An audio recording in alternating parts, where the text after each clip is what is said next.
Ladies and gentlemen, Finale of America!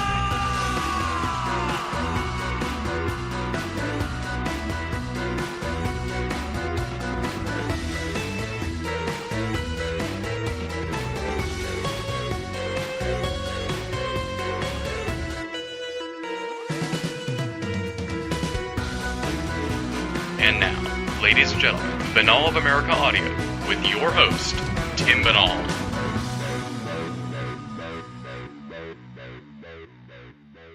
Hello out there, my friends. This is Tim Banal of BanalofAmerica.com with another edition of BOAA Audio Season 4.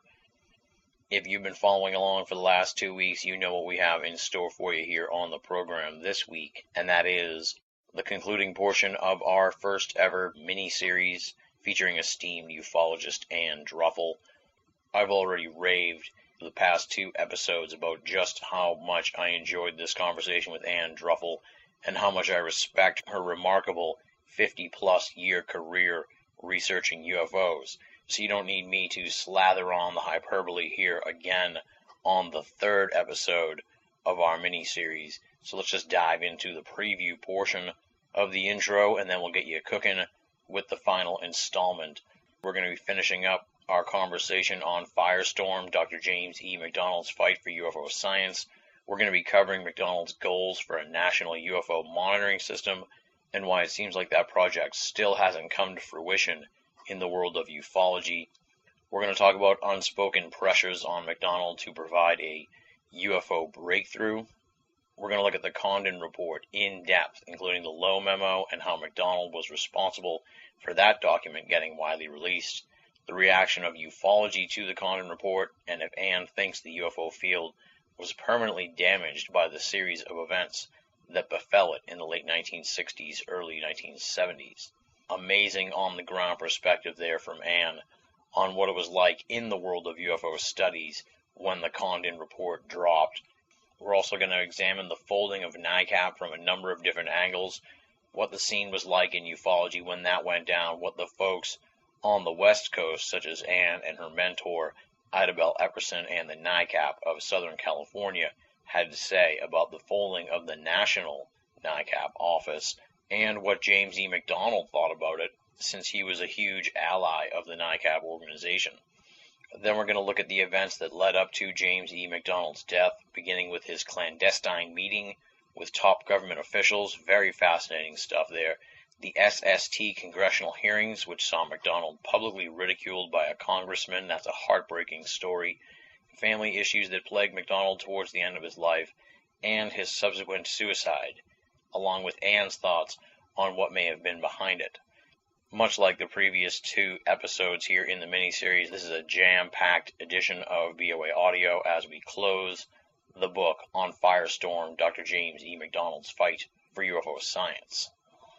For those of you who are unfamiliar with Ann Druffel, you probably skipped both episodes 1 and 2 of the miniseries. I'm not quite sure why you're jumping in here on 3, but much like last week, for the sake of completion, we'll include the Ann Druffel bio here in the introduction. UFO researcher and author Ann Druffel dates her interest in the UFO question to 1945, when, as a schoolgirl, she viewed a bright yellowish object, very high in clear blue skies over Long Beach, California. Interested in Earth mysteries of all kinds, Druffel has researched various aspects of the UFO question and investigated reports of all kinds since 1957.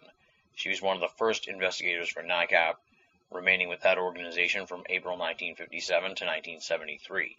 After NICAP was destroyed by subversive agents from the FBI and CIA, who had secretly penetrated into the higher realms of the organization, Druffel joined the Mutual UFO Network, MUFON, with which she is still actively associated as investigator, frequent contributor to their journals, and other official capacities. She was a U.S. consultant and regular contributor for the British research journal Flying Saucer Review through 2004.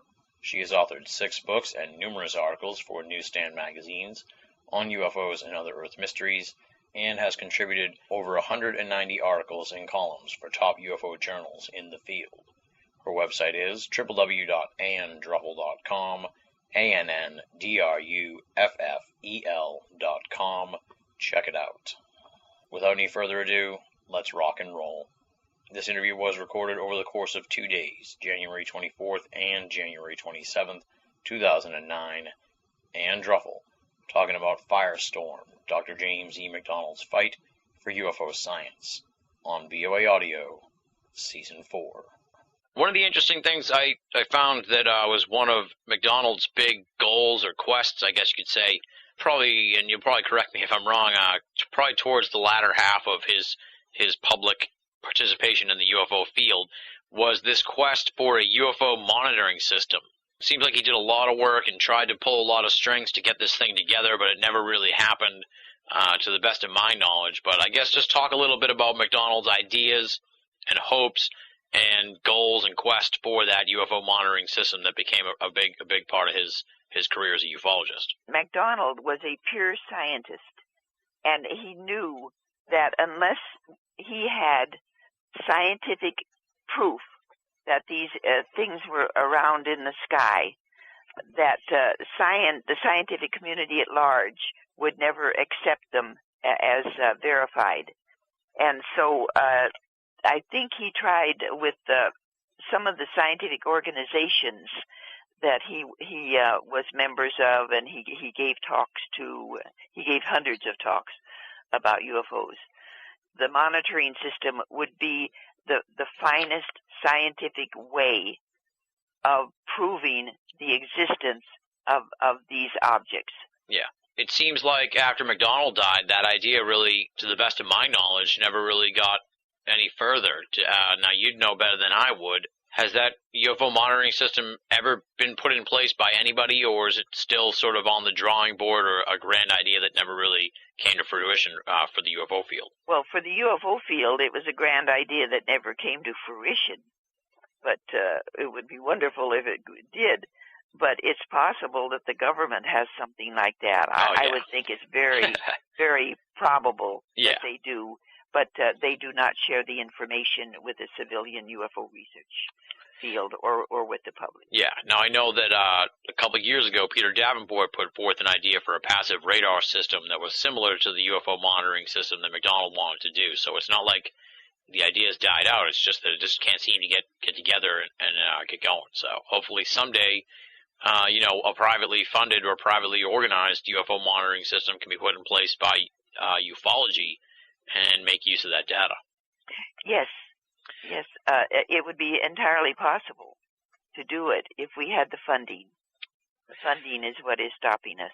Isn't that the great crisis of ufology, it seems? It's always been a problem for the field. Oh, yes. Funding. And then later on in the book, you have a quote here. It's on page 422 in case you want to reference it, but it's just a sort of observation on your part. It was the unspoken hope in the UFO community that McDonald's work would provide a breakthrough. Do you think that pressure, that unspoken pressure by the UFO community was felt by McDonald in the sense that, like earlier on we talked about how without outright saying it, ufology kind of considered him a leader. Do you think that, do you think that was a lot to bear for him to sort of take on this big mantle of unspoken leader and have all that pressure of trying to break this case open? Well, he never expressed wanting to be a leader. All he was in his own mind was a scientist. And he would work with other people who were scientifically oriented and other scientists. He never thought of himself as a leader, you see. Yeah. He was, I would use the word true humility that he had. There was no pride in his personality at all. But do you think that pressure, that he was such a prominent ufologist and that so many people, I'm sure he knew that so many people considered him kind of a leader and that they were hoping that he would deliver something that would be the breakthrough. Do you think that pressure got to him at some point? Well, obviously a lot of factors came together at the end of his life, but do you think he felt that pressure of being such an important figure in the field? I don't know. He never expressed pressure to us or any negative emotions at all. His personality was such that he did not express negative emotions. Yeah. I know that he felt them in his own heart and in his own mind, but he never expressed them to other people that I know of. Now, Dick Hall knew him probably better than any other researcher in the field. I would say that you could say that there was a friendship there. There was a friendship between McDonald and Ida Bell Epperson, for example. Yeah. But I might suggest you interviewing Richard Hall. Mm-hmm. We're working on not already. We're working on getting him on the show soon. Good. Thanks to your great book, actually. So, as I said earlier, you're changing the course of the direction in some aspects of this program, because we'll be trying to get Dick Hall on the show soon to talk more about ufology's great history. So, that's wonderful. Thanks to you, Ann. Thanks to Firestorm. So I hope people pick up the book and read it, because then they can sort of get a feel for where this show will be headed as we keep going here through Season 4 of BOA Audio. Now, the next thing I wanted to talk to you about in the book is you talk a lot about the 1956 Bentwaters UK UFO case. I'm not going to ask you to get into all that. But within that discussion in the book, you talk about how the report from Blue Book indicated that there was not enough data, but it turned out that Blue Book didn't get all the data, and it indicated that Hynek, who had put that they didn't get enough data, was kind of unaware of what was really going on with Project Blue Book. And I presume that later on in his life, because I think I did read this in Stan's book, that he was very upset about how he kind of found out what was really going on with Blue Book after the fact. But you'd know more about that than I would. What was Hynek's reaction in the later years to the sort of revelations that came out about Blue Book and how other government agencies were investigating UFOs when he presumably was under the impression that they weren't? He might not have been under the impression that other agencies were not investigating. He might have known that they were, but never told anyone, or he might have suspected it. Yeah. Hynek was a very intellectual, intelligent person. I would not think that he thought that Project Blue Book was the only government agency investigating UFOs, even though they claim to be. All right, well, let's talk about one of the big roadblocks or stumbling blocks, or I'm trying to think of the right word here. Well, let's just talk about the devastating Condon report and the effect that it had on ufology. And the first real question I had for you about that has not really to do with James McDonald, but it's sort of like the congressional hearings question just now. And that was just what was the mood of ufology like at the time? Like you said, everyone was really excited and everything about the congressional hearings. But we know from your book and from other books that leaked document, that leaked memo kind of gave an inside glimpse of what was really going on at the Condon Committee, and that was circulating before the report came out. And I think from what I read in Firestorm that people in ufology were a little bit worried about the Condon report because they knew that it wasn't going to be a positive thing, and it was kind of looming over ufology. But you were in the field at the time. You were doing the legwork. You were doing, you were right there in the trenches of UFO studies as the Condon Committee was being put together. So you'd know better than I would. You'd know better than most people would, and certainly 90% of the people listening to the show right now. What was the feeling like for all you guys studying UFOs with this looming negative report over your heads that you knew was going to be coming out and it was going to cause a problem for a lot of people who wanted more answers to the UFO enigma? We kept hoping that possibly it would be not as negative as we thought it might be because of the it's called the Lowe memo. Mm-hmm. Robert Lowe was an assistant to Condon. You see, early in August 1966, which was shortly after the Condon Committee formed and was working. Now, Roy Craig, Dr. Roy Craig, who was on Condon's staff, found the memo. Now we don't know the details of how he found the memo, but it was in a cabinet that was not part of any files that could not be entered into by the staff, you see. Yeah. So when he found the memo, it was all right. He did not do anything wrong. Roy Craig did not do anything wrong, quote, finding the memo. But I'm sure that he had help from some of the other staff who were the objective people that this memo existed and to, look it up. And Roy Craig tried to contact various people in the field to tell them about the memo, to show it to them. And one of the people he showed it to was Jim McDonald, but Jim McDonald did not know what to do about it, you see. Mm-hmm. And the other people who saw the memo, like Kehoe, did not know what to do about it. They did not know how to make it public, whether or not they should make it public or whatever. But it was McDonald who had the courage to bring it out in the open and to present this to the public, that there was something wrong with the Condon Committee, you see. Yeah, that's one of the great things I found in the book and found about James McDonald, was that he was really the one who sort of got that thing out there. And sort of like we talked about earlier, he was the one who really was, as you said, vehemently blowing the whistle on the lack of real scientific investigation going on at Blue Book. I mean, this guy was instrumental in changing ufology history in so many ways. And then the Lowe memo was just one of those instances. So definitely an amazing contribution, and gotta say, get Firestorm, folks. It's an amazing book. I can't put it over enough. Thank you. When that came out, then I suppose everybody kind of started to get pretty nervous, right? Because they were like, "Oh no, we're in for a big hit here." But like you said, they were kind of hopeful that it wouldn't turn out to be as bad as the memo suggested it could be. That was our only hope. But of course, there were at least three members of Condon's staff who were totally objective, and with whom we had very, very good contact. And so we knew that the Condon report possibly would not be totally negative because of the objective people on the staff. Of course, Condon fired some of them.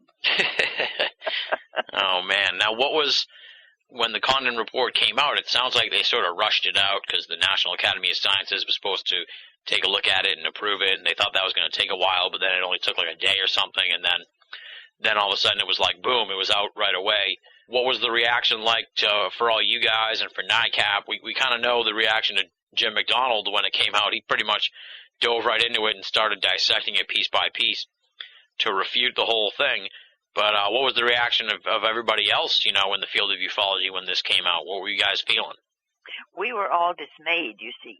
Mm-hmm. But, of course, none of us seemed to have the time to read the entire report. We just thought, because of the introduction that Condon had written, that UFOs were of no scientific value whatsoever, we sort of put it aside. But MacDonald read the entire book.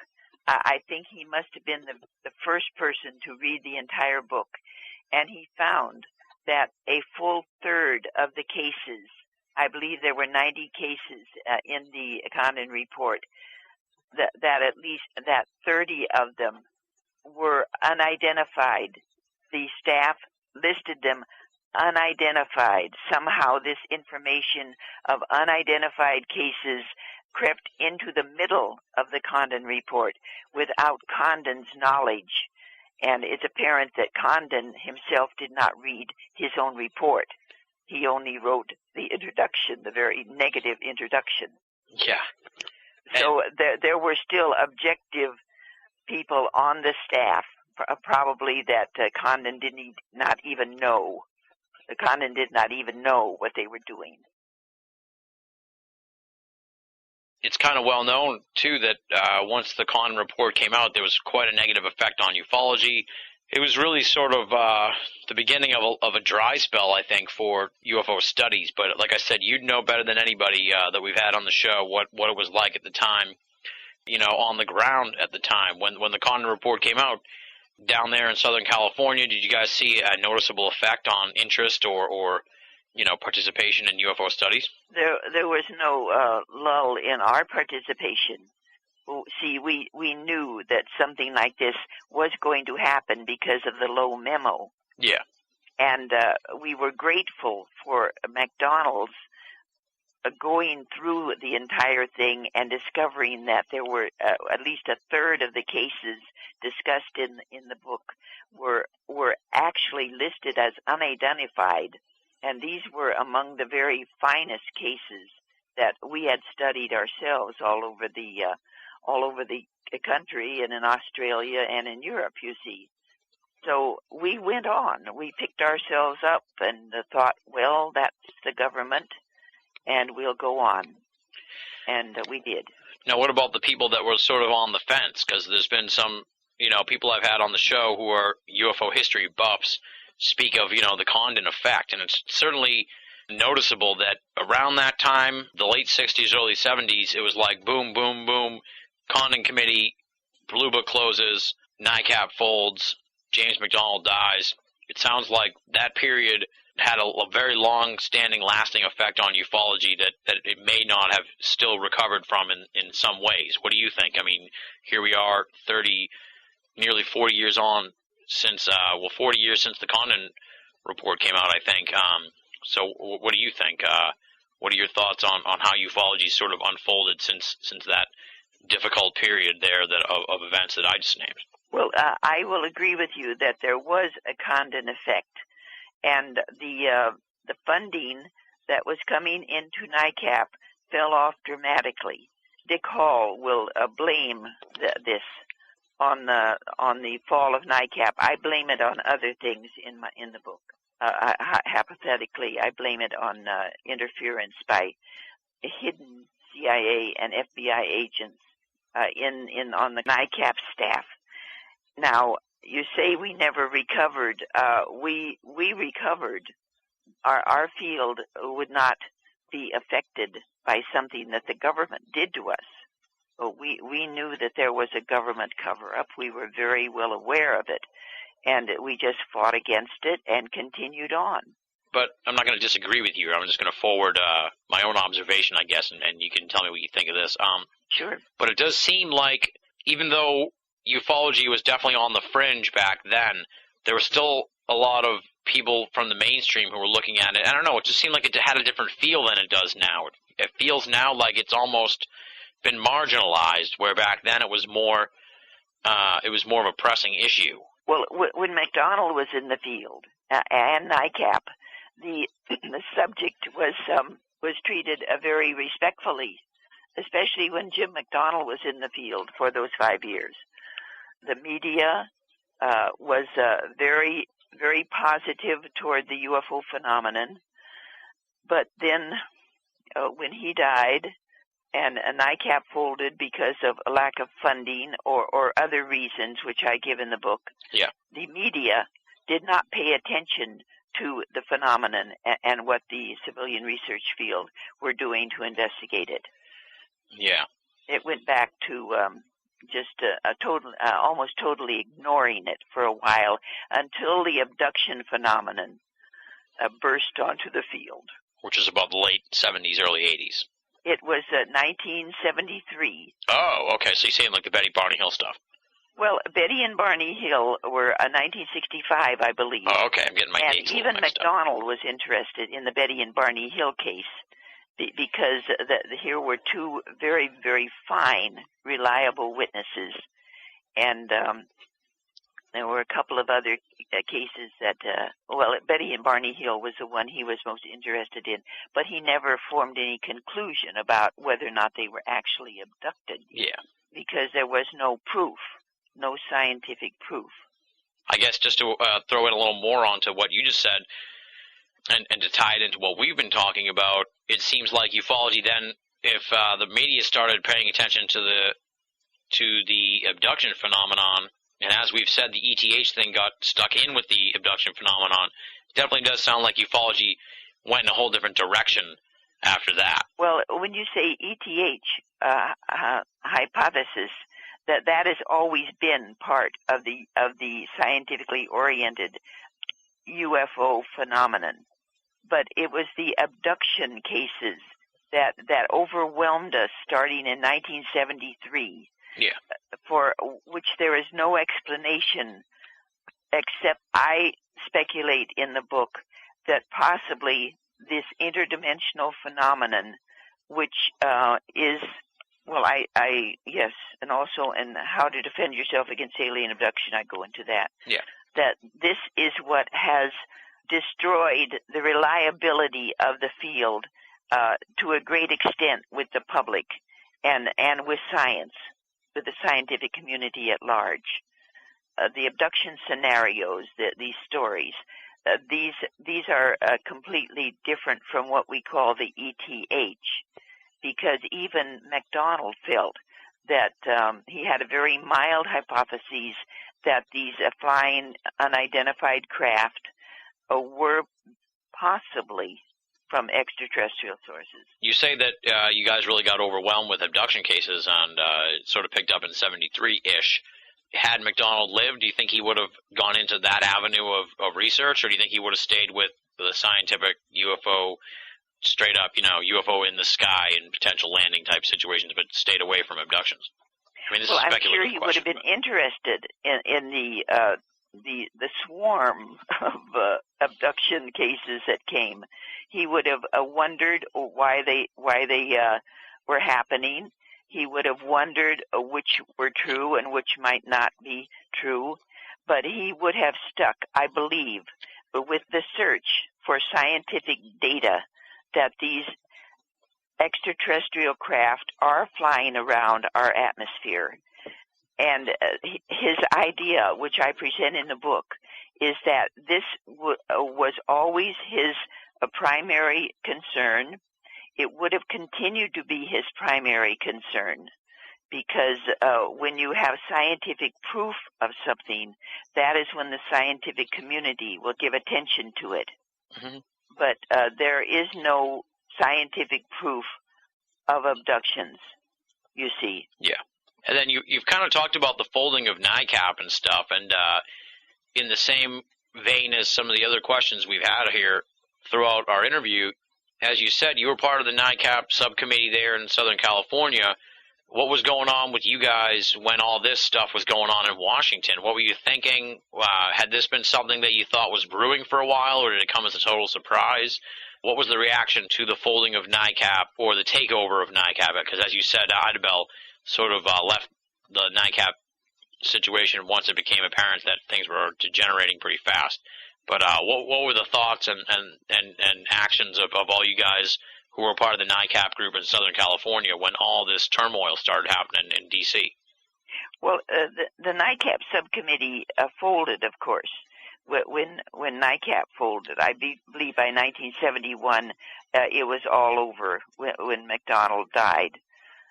But we went into MUFON and became the MUFON subcommittee out here. Mm-hmm. We did not change our intensity of research, but I stuck with NICAP until 1975 because I was not convinced of what Idabel was saying. Hers was a very tentative theory. She did not make that public, but it was only years later, and this is discussed in the book, that a very fine researcher did prove that some of the people on the board of NICAP were responsible for the disintegration of NICAP. And then he was able to prove that they were CIA, related to CIA and FBI. Yeah. And we did not know this at the time, that they were on the board. But there were suspicions, I guess, from what you were saying about Idabel and stuff like that? Well, there was suspicion. Her suspicion was completely intuitive. She was a rather intuitive person, although she never claimed to be. And it was something intuitive that told her something is wrong here. NICAP wouldn't have folded like that. Why did these 3 members of the board, the executive committee they called them, out of a board of 12 members, why did they lock out Kehoe from his office abruptly? Why did they take the files and lock them up from Gordon Lohr and from Kehoe and from anybody else that was in NICAP? You see, yeah. It was her intuition, and she was right. You sort of touch on this in the book, but let's talk a little bit here about what McDonald's take on the whole thing was, and his reaction to it, because he was pretty tight with NICAP, like you said, and he was really good friends with Dick Hall, and obviously he knew Kehoe and was friends with him and stuff, and I'm sure that this was perplexing and sort of disappointing to him to see what happened to NICAP. What from what you got from the journals and stuff, and maybe from any interaction or conversations you might have had with him or secondhand through people? What did he think of the whole thing? Well, you see, I never conversed directly with McDonald. I was in total awe of him, and I was just about the youngest member of the subcommittee at that time. So I had just limited correspondence with him on certain cases, and when he would come into town and we would have these big meetings, I would sit there and listen and just be in total awe, but not contribute anything. But MacDonald continued to work with NICAP until his death, especially Stuart Nixon, who took over as I think the highest official at that time. Yeah. He took over Kehoe's job, and MacDonald tried to work with Stuart, and he never said anything negative about Stuart Nixon, but I think that he could see that the good work that NICAP had done, the good objective work that NICAP had done under Kehoe, was not being done anymore, because the NICAP newsletter did not have cases that were thoroughly investigated like it did when Kehoe was in charge. Yeah. It just had paragraphs and small articles about cases that had happened, but no true investigation like had been done before. Yeah. Now, do we find out anything more about this Stuart Nixon character? Because he certainly comes off as kind of Weasley in Firestorm, and a little suspicious, and it sounded like there was some debate about him within people in ufology about, if he was a plant by the government or if he was just incompetent. So what was, did we ever find out any more about Stuart Nixon? Did he ever say anything else, in these, later years, 30 years on since NICAP folded, nearly 40 now, since NICAP went under it? Have we found anything more about Stuart Nixon and what his motivations might have been in taking things so far off course? I have nothing personal to add to that, because, you see, I continued to work with Stuart Nixon. I would send him cases that I had investigated. I would read the NICAP newsletter just as I had before. I did not treat him as someone who was not reliable. Yeah. You see, I know that other people in the field did, but I never had any personal animosity toward him. Now, is he still around, or is he passed away, or is he just dropped out of the field, or what's the story with him in contemporary times? Well, he dropped out of the field, but I don't know if he's still alive. If he is, I wish him well. And then here we've kind of covered so many stories and avenues of James McDonald's 5 critical years in the public eye of ufology. As we said, he did study UFO cases in 8 years before he really became a public figure in the UFO field in '66. We're sort of here now coming to the unfortunate series of events that led to his demise. There's a few different sort of events that come about that I want to talk to you about that sort of piled on top of each other. And the first one is probably the most mysterious one, and that is that he had some kind of clandestine meetings with purportedly top officials in the government, and it was all very secretive. And I guess just talk a little bit about that and what we know about it and what you think was going on there. Dr. Robert Wood, who is just an absolutely marvelous researcher and a top figure in the field at this time, he had a stopover in Tucson, and he met with McDonald at the airport. And they had a while to, drink a cup of coffee and discuss what was going on in the field. Yeah. And McDonald was quite secretive about this. But he said he just wanted to let Bob know, because Bob was a very good friend of his, that he was consulting with top officials in the government, and that very, very soon the details of the cover-up would be made available to him.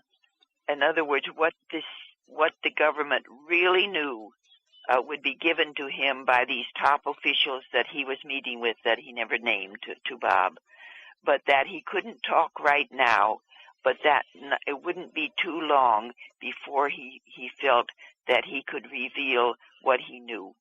And this was just 3 months before he died. Yeah. Now, did we find out anything else about that? Is that sort of information, do you think, contained in the small notebooks? I believe it's contained in the small notebooks, yes.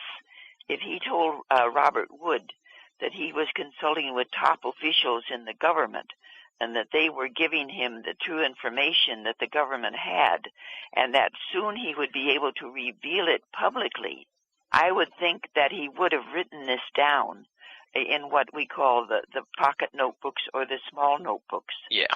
Where he kept his classified information. Yeah. We got to find those small notebooks, Ann. We have to find them, yes.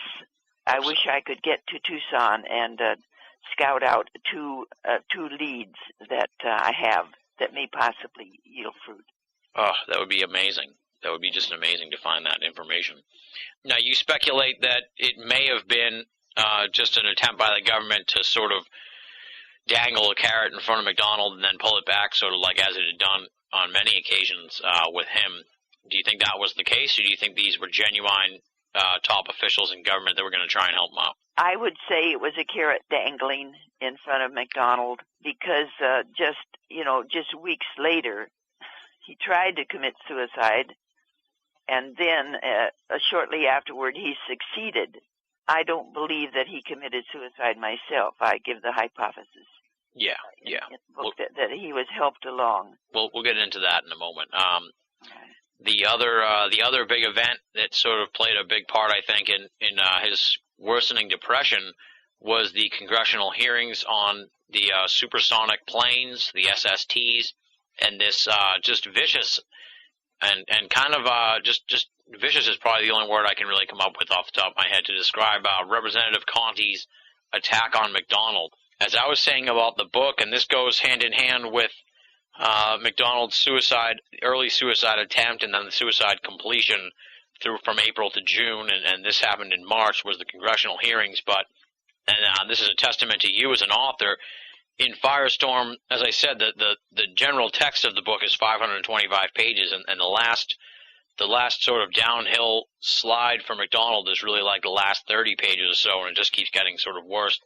And those were the hardest parts to read in the book. And after going 500 pages with this guy through all these different adventures and just really growing to love him as a researcher and really sort of cheering him on throughout the 500 pages of the book, when you get to that part of the book, it's so hard to read. And I guess that's just, and I don't mean like in a bad way, I mean in an emotional way. And that's a testament to you as an author, because, when I was reading those last 20 pages or so, I'd have to read maybe 2 paragraphs, and I'd have to stop for a couple minutes because I was just like, this is too heavy for me to get into, because but I mean that in a good way, because that's how emotionally invested I was in McDonald as a researcher and in the book. So, I mean, I think you did an amazing job. We were emotionally devastated, the entire field. But out here, Ida Bell Epperson couldn't believe it. I couldn't believe it. I couldn't believe it for 20 years. I mean, I knew that he was dead, but I missed him so desperately for 20 years, and I kept praying that he had been taken up to heaven. I'm a Catholic, you see. Yes. And I never forgot. I never forgot the grief, and it is grief, that I felt, and I know that other people like Ida Bell felt grief. But it was only when I had a chance to write the book that the grief dissipated. Yeah. And now I know that he's all right, and that his work and him as a man is now being perceived by the public again. Absolutely, yeah. That's the only thing that helped me. For 20 years, I was devastated. I can imagine, yeah. It sounds like it. And just to sort of, because we did love him. We loved him. Oh, I'm sure. And the way you guys say that he was like a leader to the field, I can imagine that it was just just a heartbreaking development. And just sort of to go back to what I had said about reading the book and everything, even after I had finished that part of the book and the text and everything, and I still sort of leafed through the massive appendixes, but there was definitely a sadness there that lasted for a couple days just from having read the book. I mean, I wasn't even around back then or anything, but having been so emotionally invested in the book and his life, the conclusion of it is definitely it leaves an impact on you, that's for sure. So, I mean, it's a testament to you as an author and to the powerfulness of his story that it is that way. Yes. He was not only a brilliant, intelligent man and a very helpful man to our field, but his personality was so sociable and so humorous. He would make jokes. He was just absolutely engaging personality, as well as being this intensely intelligent person. So I wanted to point that out. Yeah. That was part of why we missed him so much. You're listening to Banal of America Audio. Let's just jump back and talk about the congressional hearings and what Conti did to McDonald, because I think that's important to point out in the context of the interview. We didn't actually touch on it because I jumped ahead to the actual suicide. Just talk a little bit and tell people about those congressional hearings that McDonald was a part of and what Representative Conti did in the questioning part that was just so, in my mind, kind of out of line, and the way he handled it was just over the top and ridiculous. And I'm amazed that McDonald managed to not lose his temper in that situation. But enlighten people to what I'm talking about so they can kind of get an idea of what happened. Well, in February '71, McDonald wrote to the field that he was going to withdraw from the field for a while because he was doing work on the so-called effect that he felt that the SSTs that the government was planning to fund for Boeing would affect the ozone layer of the Earth to an extent that the ozone layer could not repair itself. And because the ozone layer helps to ward off radiation from the sun that produces skin cancer and maybe other bad effects, he felt that he had to devote his entire time to studying the effects that these planned SSTs would have on the ozone layer. And the SSTs were supersonic transports that Boeing wanted to produce because they would be able to fly above the natural way in which our aircraft fly now. The jet planes fly around 37,000. Yeah. But the SSTs would be able to go up much higher and would be more efficient because there would not be the drag on the wings and everything like that. And so, but McDonald had studied this, and he said that to have, it would be 2,000 SSTs eventually daily going over our country alone, 2,000 aircraft filled with all these people, that the ozone layer would be so disturbed that it would cause a great amount of skin cancer in our country and, of course, in other nations. So he, when they had the hearing, a governmental congressional hearing on the SSTs and how Boeing was wanted funding from the government, and the government was planning the funding. The hearing was whether or not this should be done, and there were 30 people who gave testimony, including McDonald, about this, and many agreed with McDonald's that it would be devastating to have all of these aircraft flying so high above our skies. And I think McDonald probably was the most influential one in convincing the congressional hearing that the SSTs would cause irreparable harm to our ozone layer so that it could not ever repair itself. Yeah. And then after he had given his testimony, in the midst of it, this congressman called Leon Conti began to attack him. And he attacking first the testimony that McDonald was saying about the ozone, and then Conti switched. You call him vicious? Yes, he was vicious. He twisted McDonald's words, and he referred to McDonald's intense investigation in the UFO question. And he made very slighting remarks, remarks that were very, I don't know how to describe it. Yeah, it's difficult to even, it's difficult even to describe how McDonald, he answered every attack.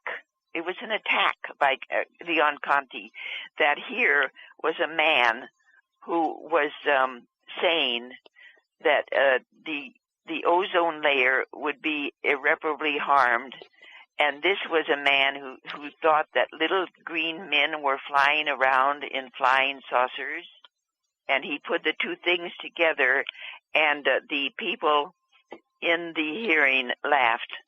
They took it as a joke, and McDonald was never laughed at. He had never been laughed at during any of his work.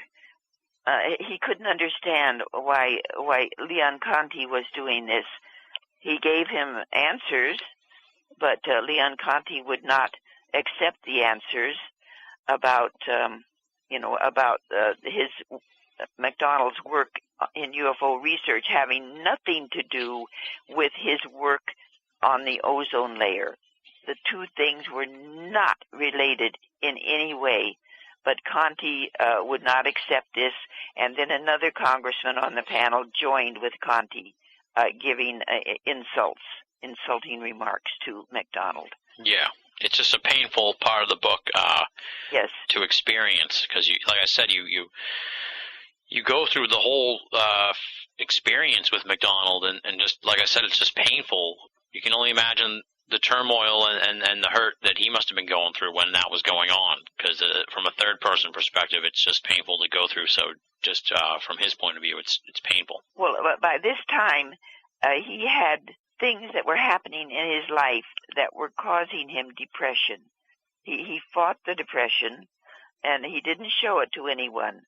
But to have Conti attack him like that in a congressional hearing, and to tell the public this man is not a reliable scientist, this added to his depression.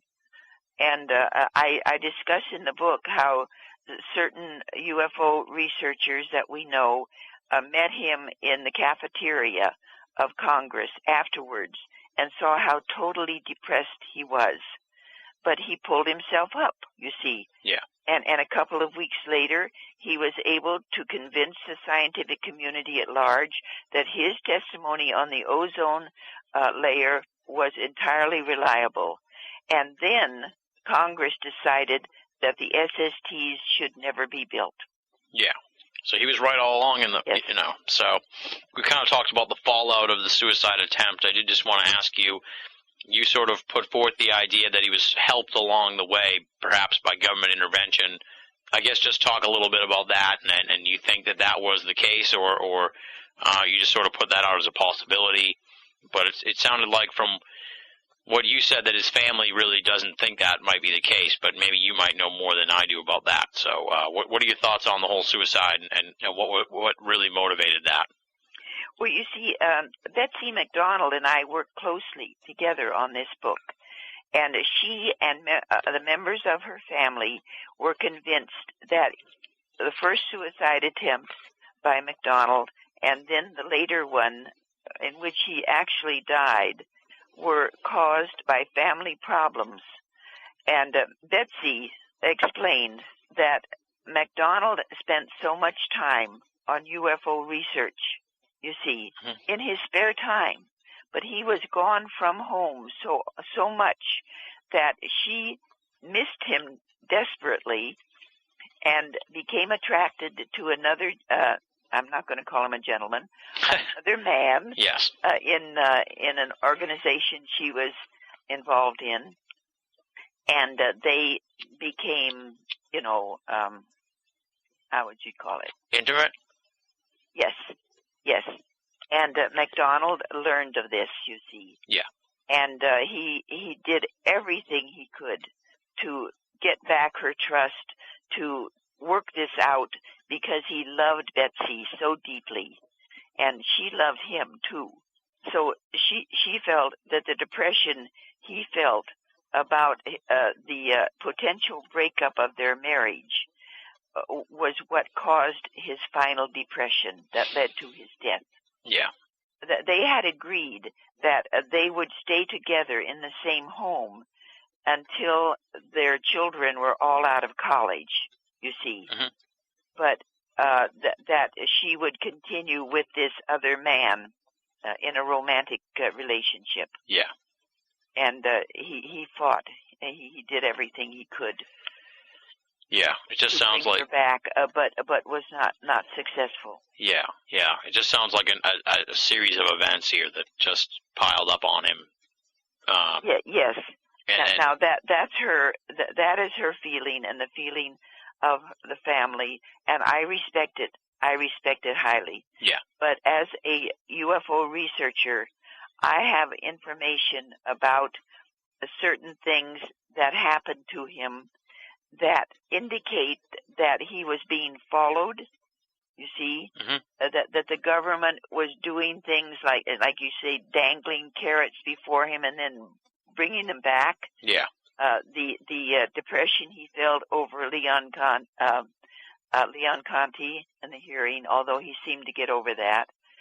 It is my firm hypothesis that he was helped along in his depression, and even if he did commit the final act himself, it was caused by the certain officials in the government causing the depression that led to his death. Yeah. I'm going to presume that the death of McDonald had a chilling effect also on the field, because it sounded like we know more about his death now, but at the time, with the lack of fast communication and that sort of thing that we have nowadays, and the way the UFO field is, that it was probably subject to a lot of speculation and that kind of thing, where a lot of people sort of frightened, I guess you could say, by his death, in the sense that, they were like, this is getting dangerous. Well, we never felt that way here. Of course, nobody was like McDonald, you see. Yeah. And if the government officials or a part of the government did bring about his depression, it was because he was being so very influential in bringing about full disclosure of what the government knew about the UFO phenomenon. Yeah, it's just a sad turn of events. It's like you said, there hasn't been another McDonald since, and the ufology field desperately needs a new James McDonald to come along and start to close that gulf between science and civilian ufology.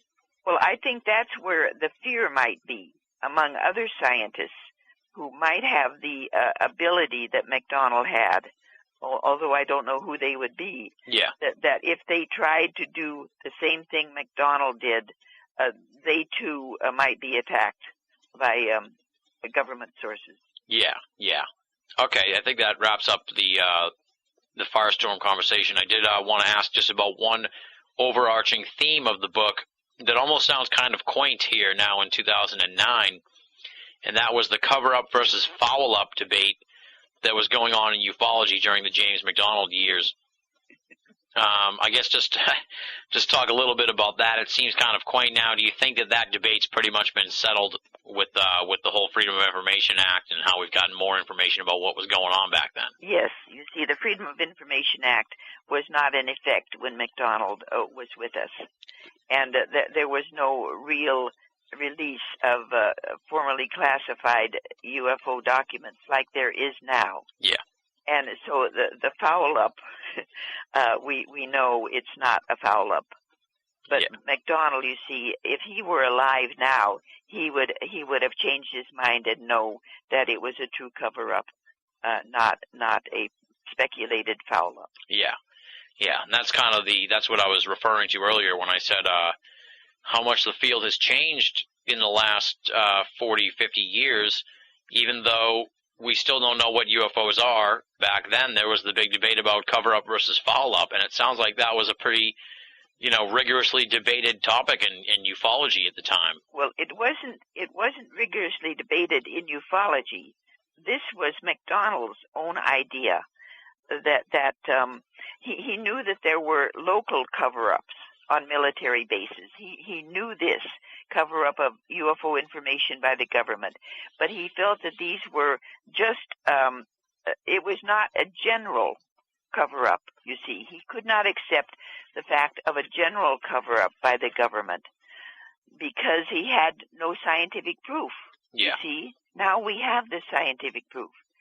But, and so he thought, well, maybe it was just a grand foul-up by the government. Okay, so what if it wasn't the debate in ufology, was the general consensus in ufology for cover-up or for foul-up? The general consensus in the part of the field I was in was a cover-up. Okay. Definitely. There are some people who sort of comprise the third camp of this debate, and it may fall under cover-up, I guess, but I want to get your thoughts on it, really. And that's that the government doesn't know nearly as much as we think, that ufology knows as much as the government, or if not more, in some respects. I'm not saying all respects. Obviously, they have access to radar and all kinds of high technology equipment, that they're on the same page almost as ufology, I guess. So what do you think of that point of view, or do you think the government knows much, much more than we think? I believe that the government might have certain scientific proof that there are unidentified aircraft zooming around our skies. I think they have more scientific proof than we do.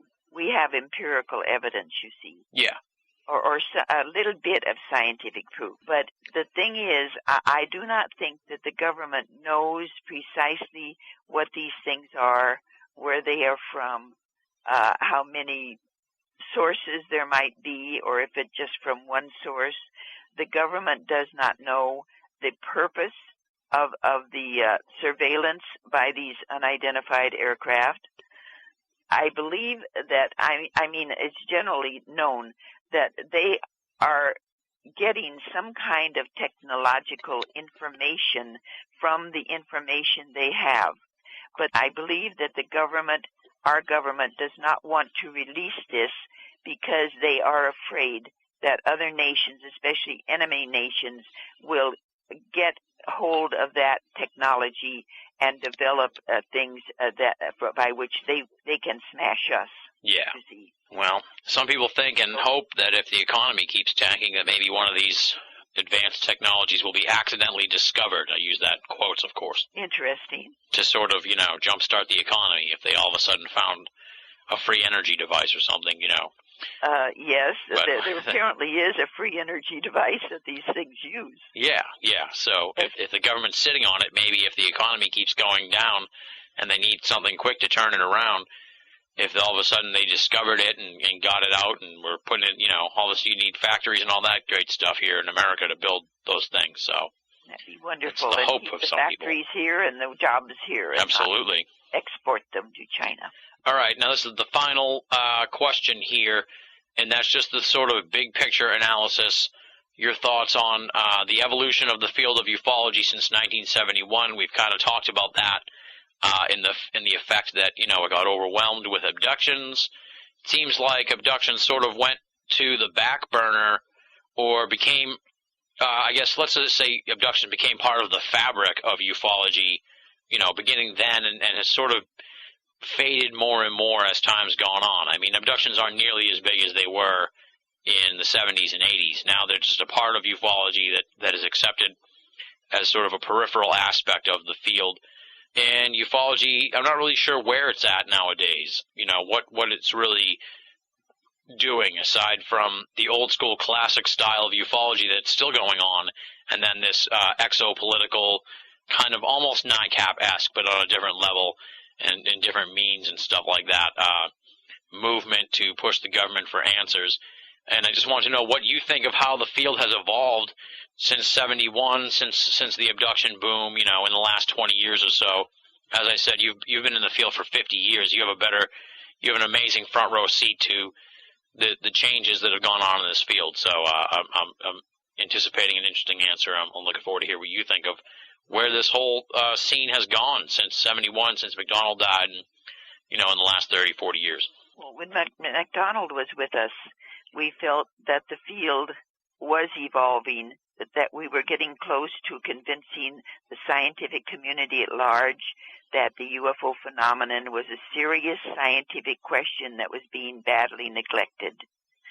So when McDonald died and the abduction phenomenon started to swarm into the field, and I mean swarm, actually take over for years, for at least 10 years, the field, in my estimation, sank. There was no evolution at all. It was not scientifically oriented at all, like it was when McDonald was with us, and even before McDonald was with us. You see, the public at large, I believe, thinks that abductions are part of the UFO phenomenon, and that even though we don't know where these creatures are from, they are abducting human beings for their own purposes. Now, that's why I wrote How to Defend Yourself Against Alien Abduction, to try to convince the field that it was very possibly wrong to include abductions as a part of the scientifically oriented UFO research field. Yeah. And slowly I am making some progress. There are top researchers like Don Worley and others who are now working with resistors and who accept that possibly the abduction phenomenon is a separate phenomenon from the physical UFO phenomenon. Okay. What about since abductions have sort of become passé, for lack of a better term, and we kind of went through the Roswellification of ufology in the 80s and the 90s and stuff like that, and then, the X-Files period, and now we're, as I said, we're in the exopolitics field. Do you think that the field's going in the right direction, or do you think that, we're looking in the wrong places, we're doing the wrong things? I guess the gist of the question is, where do you think the field needs to go from here? What do we need to do, Ann?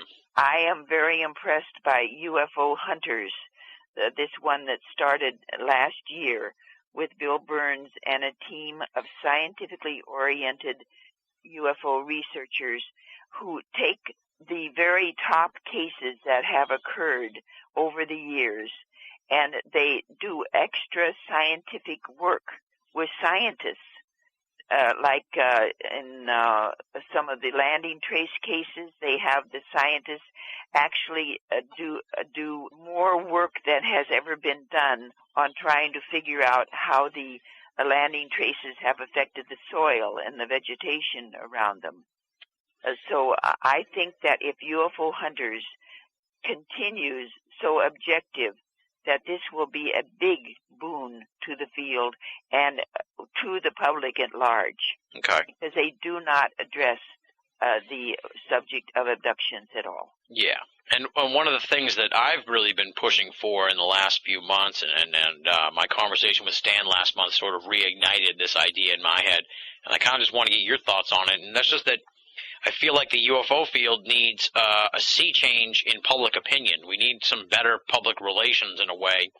We need to shape the way the average people think about UFOs, kind of like how you said that the abductions are now synonymous with UFOs when that's not the case in a lot of people's minds, and that we don't know that at all, which is the point, I guess, is what I'm trying to make, is that we need to sort of re-educate the public to what we do know, which is surprisingly little other than that UFOs are real. Whatever they are, we don't know, and sort of reshape the public awareness of what ufology is and what the UFO phenomenon is after years and years of the public being shaped by the mainstream media. Well, it's hard to shape the opinion of the public.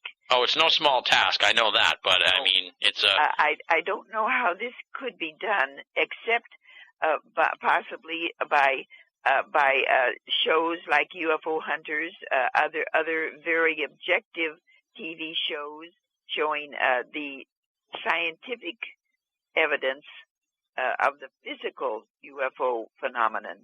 Okay, and also that's partly why I wrote Firestorm, and I wanted to give the whole title, Firestorm, Dr. James E. McDonald's Fight for UFO Science. Yeah.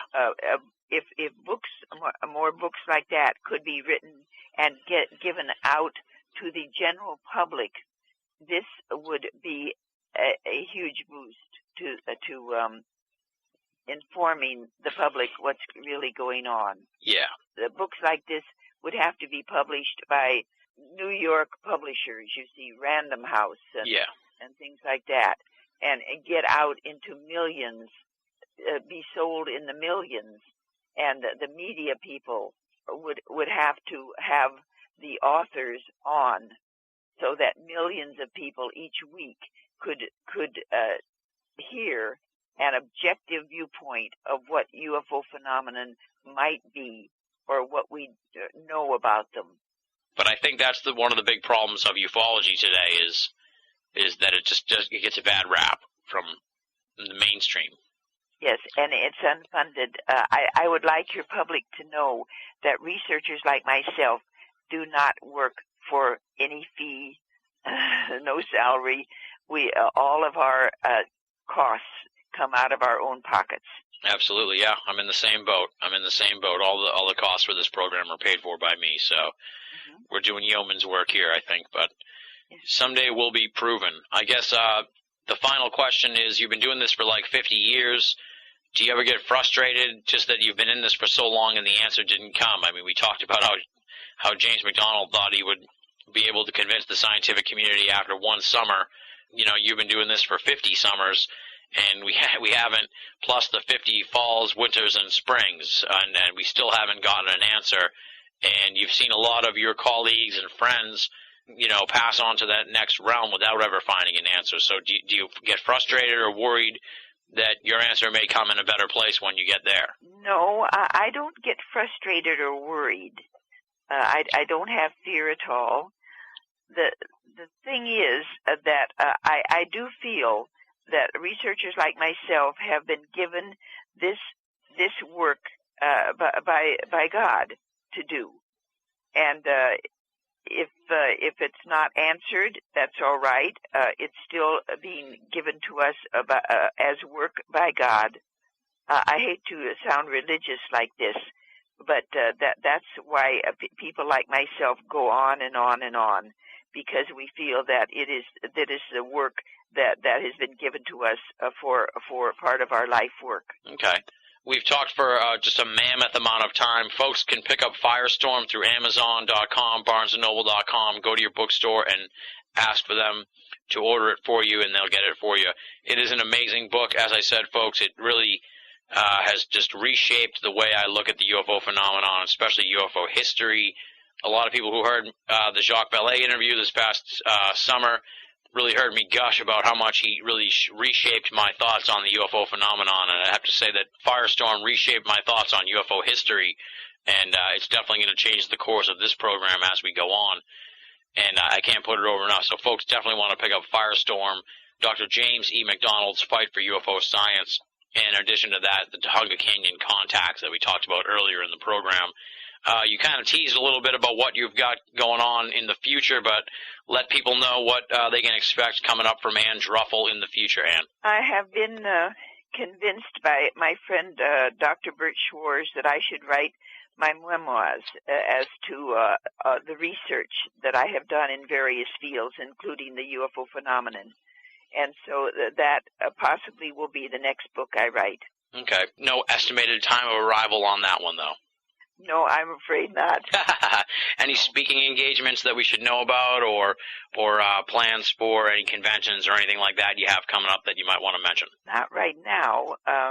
Your listeners can access my website, AnnDruffel.com, because all of the things that are coming up or have been done are listed on the Okay, but you still do speaking engagements from time to time, right? Oh, absolutely. Okay, great. Oh, yes. I did. I spoke at a conference just a couple of months ago. Oh, awesome. Or maybe even in Ventura, MUFON. Awesome. All right, yeah, so folks can check out AnnDruffel.com, ANNDRUFFEL.com. That's the hub of Ann Druffel information. Definitely want to check that out, folks. Well, Ann, I can't thank you enough for coming on the show. I'm just completely blown away by Firestorm and the Tujunga Canyon contacts. You've taken part in some ways a historical interview here on the program, the longest Binnall of America audio interview we've ever done. We're clocking in here at over 4 hours, but with that much material, I wanted to do justice to your amazing work by just covering as much as possible, and I just can't thank you enough for giving us so much time. Tujunga Canyon Contacts, a historic book, second ET abductions book ever written, and then Firestorm, just an absolute masterpiece. You know, I can't put this book over enough. I just loved it. I just loved reading it, and as I said, it was just an emotionally powerful book and opened my eyes to so much UFO history and opened my eyes to Ann Druffel and James McDonald. And you've had a front row seat to so many key events and amazing evolutionary trends in the UFO field, and then to write the book on James McDonald, you sort of had to relive it in a way. You got the opportunity to relive it and from a center stage point of view and see things from James McDonald's perspective, looking at those key years in the UFO field, 66 to 71. I can't thank you enough, Ann Druffel. I hope we can have you on the program again sometime next year for Season 5. Even though we've done 4 hours, there's still plenty more to talk about with you, I'm sure, and I really look forward to talking to you again in the future. It's been a real pleasure to talk to you for so long and to listen to so many great stories and to probe the mind of someone who's been in the UFO field for 50-plus years. You know, I'm only 30 years old, turned 30 2 days ago, and you've been doing this for my age almost double. So, I'm just amazed at your perseverance in this field and your contributions to the world of UFO studies. So thank you again for coming on the show. It's been just amazing experience having you on the program. Thank you for your interest, Tim. I appreciate it. That does it for this week's edition of BOA Audio Season 4 and wraps up our first ever mini-series here on the program. I had my doubts on whether or not a mini-series was a good idea, but in retrospect, looking at all the material that we covered here in these 3 different episodes, I'm very happy that we did it. I didn't want to overload the audience with so much information, and I really wanted to put this interview on the pedestal that it deserved to be on. Thankfully, I think the mini-series really captured that vibe. To that end, big, super huge thanks to Ann Druffel. I really cannot thank her enough for giving us so much time, nearly 4 hours, spaced out over 2 days. I mean, that is just amazing patience from her, amazing stamina. Her remarkable career, 50-plus years, looking at the UFO mystery is beyond reproach, and it was a real thrill for me to have her on the program and to relive so many major events in the history of UFO studies. Once again, the 2 books we were discussing here during the miniseries you definitely want to pick up and read. They are the Tujunga Canyon Contacts from Anomalist Books and Firestorm, Dr. James E. McDonald's Fight for UFO Science. You can get that at Amazon or Barnes & Noble. Definitely want to pick up both those books and read them. They are awesome investigations into different aspects of the UFO mystery. Of course, you definitely want to stop by Ann's website, www.anndruffel.com, ANNDRUFFEL.com. Check it out. Moving right along now, it's time for BOA Audio listener feedback. And we've got 3 here in the till, so let's just dive into them. For starters, we're going to put a bow on our exchanges here with Jason, who wrote in on the first part of the miniseries to discuss my Barack Obama gaffe, if you will, from the Year in Review episode, then wrote back the next week to acknowledge that I had read his email at the end, and that's the point where I mentioned that he kept refusing to name his hometown. And here we have his final email of the set for the miniseries where he reveals his hometown. So for those keeping score at home, Jason has appeared on all 3 parts of the miniseries here in listener feedback. It's sort of been its own little serial storyline ongoing at the end of the program. So let's hear from Jason as the mystery is revealed. To answer your question, I live in Maryville, Missouri. I'm happy we can put this issue to rest and get on to more important topics such as UFOs, Bigfoot, and the fact that I received a government grant to buy a time machine. Nice Kent Brockman reference, by the way. And I, for one, welcome our new insect overlords is one of my favorite Brockman quotes. Signed, Jason, in Maryville, Missouri. P.S. To answer your question, I live in Maryville, Missouri. There you go. The mystery is revealed. Maryville, Missouri is where Jason is hailing from. Now I don't have to say no hometown listed. Big thanks to Jason for listening all the way through the end of the program and playing along with us over the course of the miniseries. Up next, this email comes from Mary. No hometown listed. Here's what Mary has to say. I just had to write to you to tell you how much I've enjoyed listening to your show the past few months. Finding it was like discovering a gold mine. I have accomplished a lot of knitting while learning and being entertained. So many of your guests have such valuable insights, and you have a gift for this work. The only disturbing note I've heard is your remark that someday you may give up your show and move on to other things. I guess I can't blame you for wanting to move on, but I hope it's to another program that allows you the unfettered freedom you now enjoy to ask questions that fascinate you and to interview the people that inspire you. In light of my avid addiction to your programming, I have finally made a donation to your site. Keep up the good work, Tim, and know that there are many, many people who really appreciate your excellence in broadcasting. Sincerely, Mary. P.S. I loved the interview with Ann Druffel, and am looking forward to the next segment. I appreciate your courteousness towards and respect for the, quote, old-timers, end quote. There you go. That's from Mary, no hometown listed. Big thanks, Mary, first for the donation. I really appreciate that. All donations go towards BOA, and they are definitely helping us out here during this difficult financial crunch. Secondly, don't worry, as I said, everyone will be given plenty of heads up in the event that BOA Audio shuts down. I don't anticipate that happening for at least another year and a half. We'll do another sort of state of the program analysis at some point during season 5 and figure out where BOA Audio is heading, but that's quite a ways off, so no worries, folks. The program isn't going anywhere. We're still going to be rolling out top-notch underground esoteric audio week in and week out in the seasonal format as BOA Audio has come to be known. And finally, thanks for the DAP on the Ann Druffel interview. I really appreciate that. The feedback has been pouring in over the last 2 weeks, and I'm really looking forward to seeing the remaining feedback here as we close the book on the miniseries. As you say, courteousness towards and respect for the quote-unquote old-timers. I love the old guard here in the world of ufology, as any longtime listener of the program knows. BOA Audio definitely stands on the shoulders of giants, and I enjoy bringing those giants onto the program to find out more about the road that they laid down for us in the very early days of UFO studies, early ufology, the 60s, 70s or so, the Blue Book era, all that stuff. That just sounds like such a much better time for people who were researching UFOs, and to relive that with people who were there at the time can really give us an amazing insight into how this strange little flying saucer field has evolved over the last 50 years. And Ann Druffel is definitely one of those people who's seen it all here in the world of ufology and can provide that remarkable and one-of-a-kind insight. Finally, the third email, nice and short. Here it is, pretty simple. No name listed, no hometown listed, but we'll read it anyway because it's only a sentence.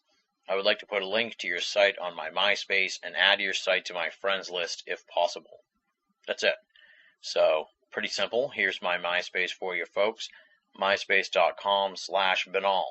That's it. MySpace.com/BINNALL. Hook me up, make me your friend. I'll accept your friend request. I'm not a big MySpace user, nor Facebook, but I am on both networks. I like to pop on maybe once a week and accept friend requests and answer any messages I may get on MySpace and Facebook, but I'm not a big Facebooker or MySpacer per se, so the best way to get in touch with me is always through email, but I would still love to be your friend on Facebook or MySpace, so definitely check me out on those networks, and we'll add you to the friend list. All right, there you go. 3 emails from great BOA Audio listeners, Mary, Jason, and the unknown MySpace listener. Big thanks to all them for writing in. And now we turn it over to you here, the folks who are listening at the end of the program. If you'd like to be a part of BOA Audio listener feedback, there's 3 ways to do it. Either go to Banal of America, click the contact button, that'll bring you to the email page for me, or simply write to boaaudio@hotmail.com. And the third method is joining up at the official BOA forum, the USOFE.com, THEUSOFE.com. Great community on there, lots of fantastic folks talking about esoteric topics and non-esoteric topics like TV, movies, and sports. We'd love to have you there at the USOFE.com. Pop on over, join up, it's free. Talk about the show if you want, talk about the paranormal world, or just talk about the latest movie you saw and how much you loved it or hated it. We'll be there to listen and respond at the USOFE. So those are the 3 methods: contact button, email, and forum. Any of those will put your correspondence into my hands for a future edition of BOA Audio listener feedback. Up next, you know them, you love them. They are the esteemed and infamous BOA staff. Let's roll down the list. Leslie, Chiron, R. Lee, Joe V., Tina Senna, Rochelle Hawks, Richard Thomas, Paul Black, and Lasha Seniuk. 9 tremendous writers who contribute some awesome reading material for Banal of America week in and week out, Monday through Friday at the website. We are not just a podcast, we are an esoteric think tank with the help of the amazing BOA staff. I say it here at the end of the program all the time, but I'll repeat myself once again. If you're only listening to BOA Audio and you're not reading the columns at Banal of America, you're only getting half the story. BOA, make it a part of your everyday search for esoteric news and opinion. It's the part of the show that I dread. It's the part of the month that I dread, the start of the month. You know what time it is. It's time for me to take off my hat and hold it out and ask for donations to the program. First off, I want to just thank all the great people who have made donations since we returned from hiatus. We have just been awash in donations, large and small, from a lot of great listeners. I want to thank all those folks from the bottom of my heart. You've really helped us gain traction here as 2009 starts. But the war is not over. The fight for financial freedom is never over here on BOA Audio. So I ask the great folks who have some change in their pocket, who are doing all right here during this financial crisis, if you can spare it, please make a donation to Banal of America and BOA Audio and help keep the program up and running.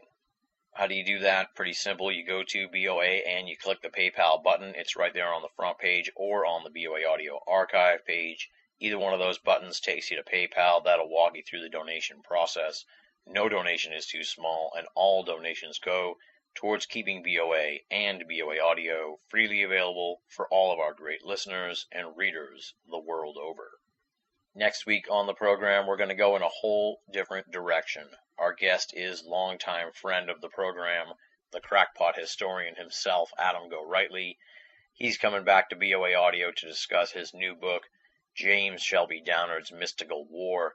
Just a fascinating piece of work that covers a whole lot of esoterica that very rarely gets discussed. We're going to be talking about the bizarre life and times of esoteric researcher James Shelby Downard, as well as a number of his most famous theories and observations. We're going to delve into rumors that Downard may have been a literary hoax created by other esoteric writers, and how Adam went about disproving that theory. We're going to talk about the Fatty Arbuckle scandal of the early 1900s and how it relates to esoteric symbolism, the infamous King Kill 33 JFK assassination theory, mystical toponymy, ritual magic, the Babylon Working Group and the stories of the creation of a homunculus, the revelation of method, synchro-mysticism, and a plethora of other heady esoteric topics. This is definitely an interview that sheds light on some of esoterica's darkest corners with the always entertaining Adam Go-Rightly. That's next week on the program. Be there or be square. And on that note, we close the book here on this week's edition of BOA Audio. Once again, big thanks to Ann Druffel for taking part in such a monumental BOA Audio interview. And, as always, huge thanks to all of the great BOA Audio listeners. You are the fuel that drives this machine. Until next time, thanking you for listening and signing off.